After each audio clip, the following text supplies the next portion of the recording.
And now, a month into the conflict, even though it's been a small part, the crypto community has played a role in supporting Ukraine through $60 million now in donations. Because Ukraine has a huge blockchain community. I think with the crypto fund, it's definitely changed to a better one.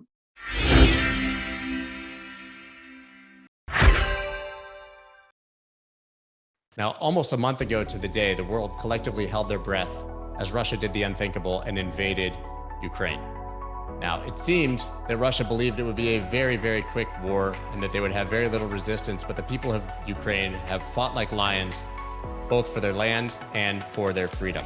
Role in supporting Ukraine through $60 million now in donations. Now, one of the people behind facilitating that entire effort is my guest today, who is Alex Bornyakov, the Deputy Minister of Digital Transformation of Ukraine. Alex, it's an honor. Thank you so much for joining me. Hi, everyone. Hi, Scott.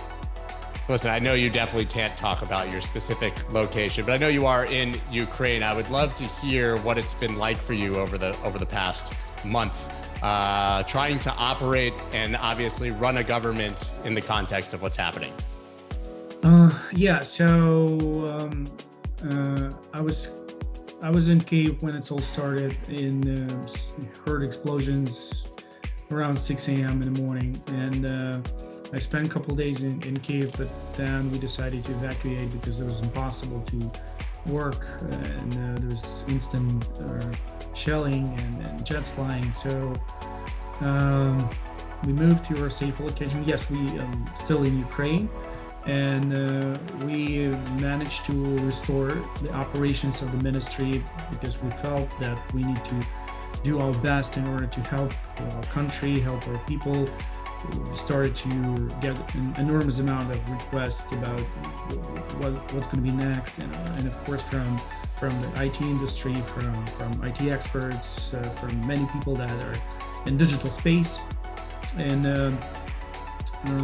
last month was stuff, and especially first 2 weeks, even in the regions far away from the war zone, there are still sirens and people have to go to shelter because the possibility of airstrikes are almost everywhere. And maybe you heard they launch rockets even to Lviv, which is quite up in opposite side of Ukraine, and killed a lot of people there. And they still continue to send rockets to fire those rockets. So you basically, you can be safer in some locations, but you cannot completely be safe in Ukraine today. But still, so many people are staying here, trying to do again their best to ensure that they're not going to take over. There's a lot of people in Western Ukraine. There are problems with gas, with food, with some medicine, and I think it's going a little bit better. It's my personal observation, but during the first 2 weeks it was like nightmare. But then we just dropped this and started to fight back, and again, it's also important that thanks to our militaries, because they stopped and it gave us hope, and it was inspiring. But also the support of the international community is also inspiring us to move forward, to fight back, and this is what we do now. What is the specific role and job of the ministry? So before the war, we were focusing on country's digital transformation. So we basically trying to do our best again to move all the government services online, build their state and smartphone. So basically you were able to communicate and interact with the government just using your phone. And we did a lot of great things. We came up with their concept of government application DIA, which were downloaded by 12 million people of Ukraine. And there was like digital passport, digital driver license, digital car insurance, car titles, birth certificates, many other services. And we were on the way to really completely reshape their way government interact with its citizens. Also, we were aiming to teach people digital skills, increase the digital literacy of how people cover 95% of Ukrainian territory with high-speed broadband internet. And we had a separate goal, which I was in charge of, to build the biggest IT hub in Eastern Europe here. So we were doing a lot of things. One of them, our flagship product, is a sort of like special economic zone called Dia City. It's like Silicon Valley in Ukraine, and with low taxes, with there so much other benefits for IT companies to incorporate them. And it was a great time. So like every week, some international company were opening R&D center or opening their office in Ukraine. So there's like a real boost in Ukrainian IT industry before the war. So once the war started, of course, it's dramatically changed our focus to defend our country, to fight back, and we decided to focus ourselves on a couple major initiatives. One of them is to, of course, to support our digital infrastructure. Another one is to get our word to Russian citizens through media coverage. So we gathered an IT army, and IT army started to spread the truth because we believe that more we talk to Russian people, because they're like in sort of a bubble and are under heavy propaganda. So we wanted to tell them what's really going on. We still continue, actually, we still go on. But also to disrupt their digital infrastructure. So 300,000 people joined this IT army, and now we manage this part, manage some other activities. Of course, we still help our IT industry, but it's more like to survive rather than develop like it was before. It seems from the outside that pressure from your government and from your ministry has actually contributed massively to tech companies removing their services from Russia. Is that true? Yeah. This is what we call, it's another thing that we started to do after the war. So we dedicated a lot of resources to do what we call digital diplomacy, or some call digital blockade, because we still believe that Russians has to be stopped through economic means, because they, like, unlike other nations, they don't spend money on roads, on building new hospitals, schools, increasing their regular people level of incomes, right? But they build rockets, tanks, bombs, and they just kill their neighbors, basically. So we think that this is not just about Ukraine, it's also about the safety of all the people in Europe, or maybe even more. And I know this because lately I saw some survey results that 75% of Russians support invasion to Poland. So we decided we have to do everything so their economy and the companies that work in Russia not going to pay taxes anymore, because they use these taxes for to build and create means of war, not for like peaceful things. So indeed it was successful, and I know hundreds of companies already left Russia, and we continue to press on. It's an incredible story, and crypto has played obviously a major role in that. I think it was unexpected to see how much the crypto community worldwide came together to start sending donations directly to Ukraine to help. Can you talk about how that came together and how impactful that's been, where those funds are being used? Sure. So it's all started in the first day of war, because National Bank of Ukraine severely limited the ability of people and companies actually send money, especially abroad. So we had to react, and Melker told me, the Minister of Digital Transformation told me, like, let's create this crypto fund, and we would be able to get this money really quick, and be able to also to pay for the things that we need right now. And by that time, we felt that we need to give everything to support our militaries with non-lethal means. So we partnered with private exchange. They set up all these accounts, and we announced that we able to get donations in crypto. And this was really beyond expectations, to be fair. We expected to get maybe a couple, I don't know, like $1 million, maybe 10, $20 million, but eventually, so far we managed to get almost 65. And we continue to add some new tokens, and because people already asking, like, we can work with our community, we can show that our community want to help, and this was really helpful, and it's really helping us. Yeah, I think everybody sort of famously saw Gavin Wood tweet, "I'll send $5 million if you add my coin."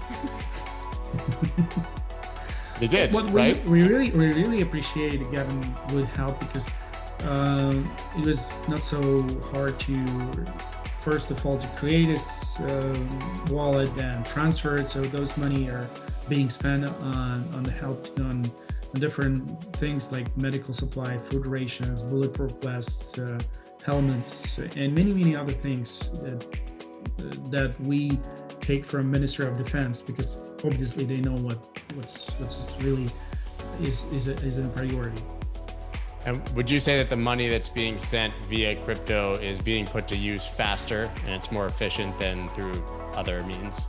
Yeah, especially during the first days, because during the first days, it's just so much mess. It was so hectic. Everything was just falling apart. And maybe you remember that they were advancing really fast during the first week. And of course, with such circumstances, it's really, I mean,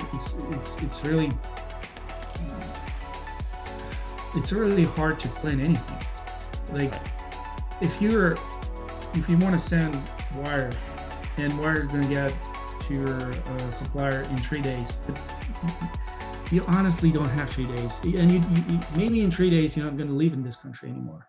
So there was tough times. Now we can at least plan short term, but back in the days it was not possible.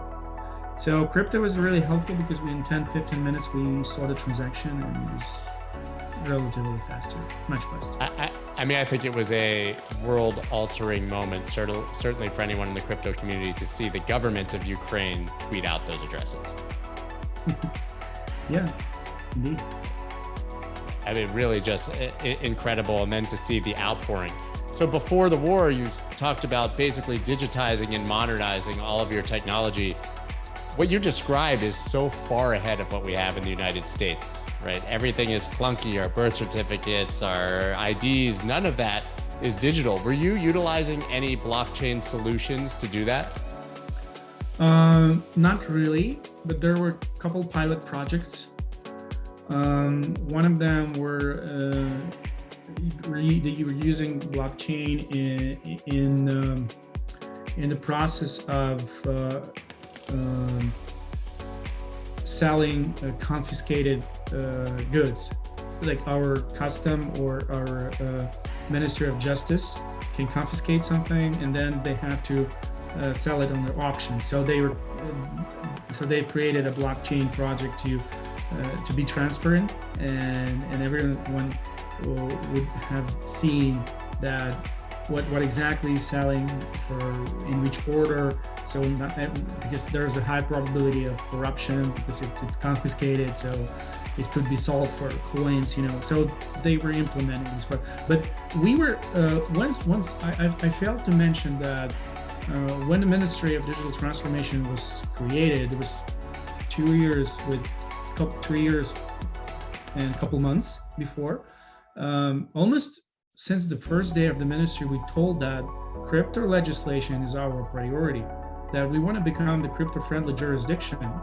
So we were working towards crypto laws, passing them through the parliament, which eventually happened. But unfortunately, we finished this process right before the war. It's only signature of our president Zelensky left. So, but he signed this like a week ago in war time. So because we believe that, of course, this fund, crypto fund, was the inspiring thing for all of us. So we need to move towards crypto, but it's also because we want to send a strong signal to the international community that once the war is over, we welcome any crypto company to Ukraine to work with their in our jurisdiction to incorporate companies here. What gave you the foresight to want to pass those laws? We've seen numerous approaches from nation states, obviously, with regard to crypto. Anywhere from El Salvador making Bitcoin legal tender to China outright banning it. Clearly, you guys have a vision for what you want. You've legalized crypto, one of the first countries really to make a stand and do so. Is that about wooing foreign companies in to make investments in Ukraine in crypto? Is it about the citizens having access to a superior form of money? What was the reason for it? Of course, it's not just one reason. It was about international companies and investments and taxes that Ukraine can get from those types of activities. But also because Ukraine has a huge blockchain community, and there were so many people in Ukraine were using it. And according to Chainalysis, we were in 2020 we were top 1 country in the world, according to them, of crypto adoption index. So there are millions of people, of Ukrainians, who are using crypto actually. So, and we think that this is our duty as a government officials to let them do this officially. Like, if I'm Ukrainian and there are a couple other millions of Ukrainians use crypto, so why government can do this legal, make this legal in Ukraine? So this is one of their purposes, and of course we were doing this in close touch with their community.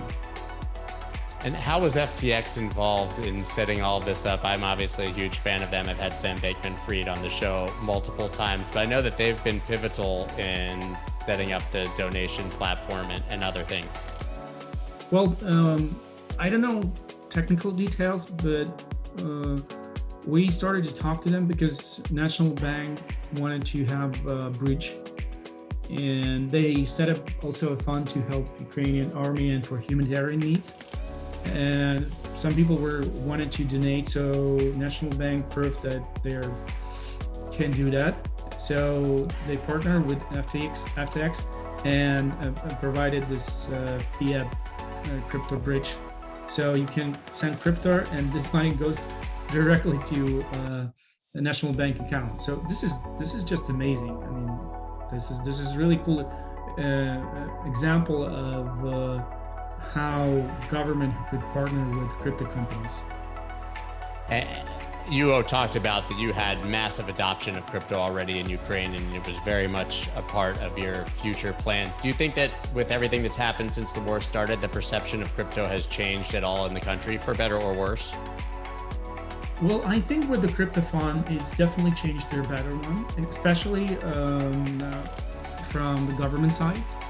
Because again, we as the Ministry of Digital Transformation totally had a vision how we want to move forward with crypto.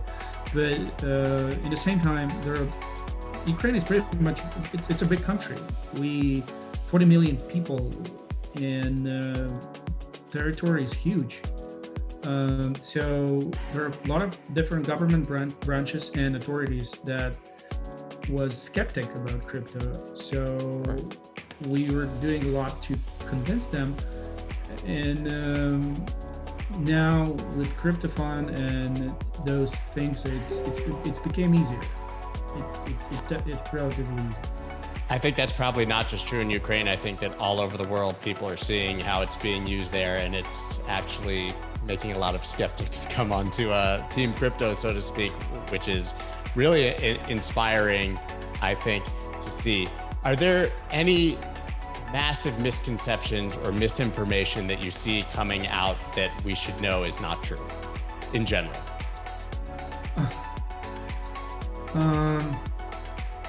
Well, we're definitely not Nazis or fascists.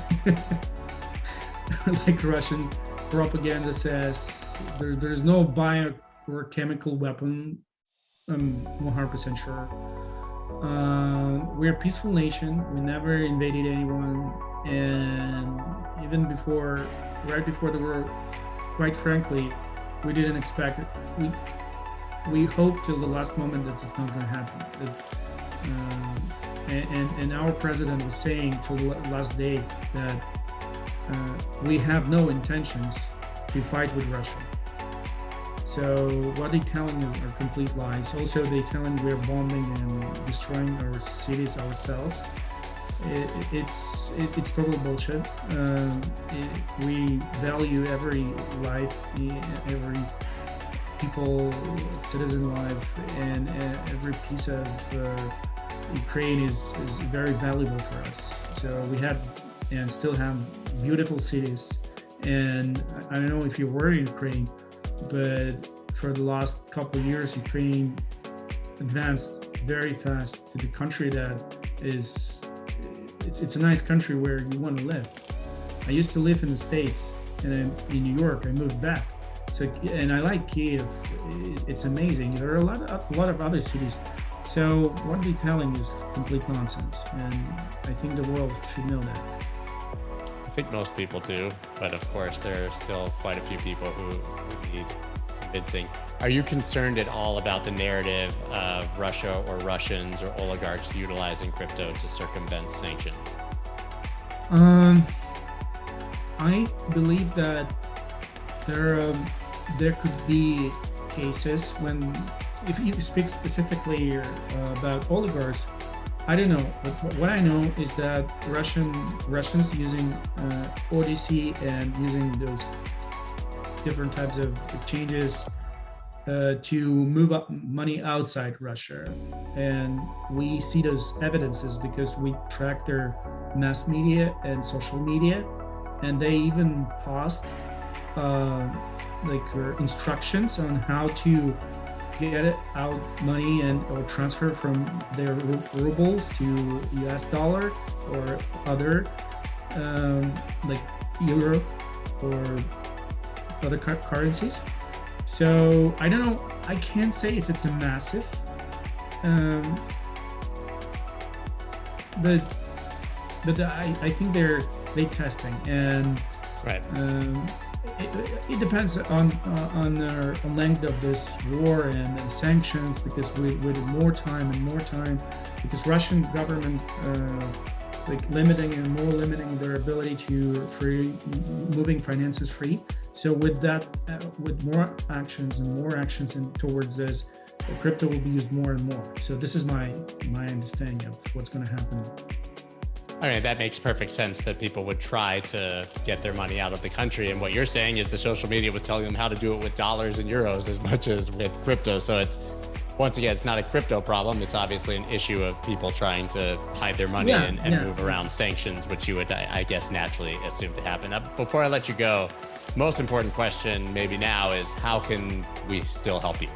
What can we do from other parts of the world to make sure that you have the support that you need? Well, again, I'm going to say that we really appreciate the support of the international community, on the government level and on the personal level. We really feel it, and this is inspiring. This is really inspiring for us. We definitely need help to our refugees, which we have like 3 million people, over 3 million people already left Ukraine. So giving them job, giving them any assistance would definitely help. We as a government, we encourage people to donate, but once it's over, we welcome everyone to Kiev to consider us as a place where you can conduct business, because the Ukrainian economy definitely would need a boost. And is the best place for people to donate in crypto still the addresses supplied by Ukraine government? Yeah, we've released a website called donate.thedigitalgov.ua. So there are addresses and available tokens, so everyone can see that. Well, I'm confident that once this is all over and you've won, that the crypto community will be coming in droves to Ukraine to operate and invest based on what you were already building even before the war. So I think that that will definitely happen. I want to thank you so much. Like I said, it's really an honor. I know that your time is extremely valuable. We're all very much pulling for you. So thank you so much for joining. Thank you. Take care. Bye.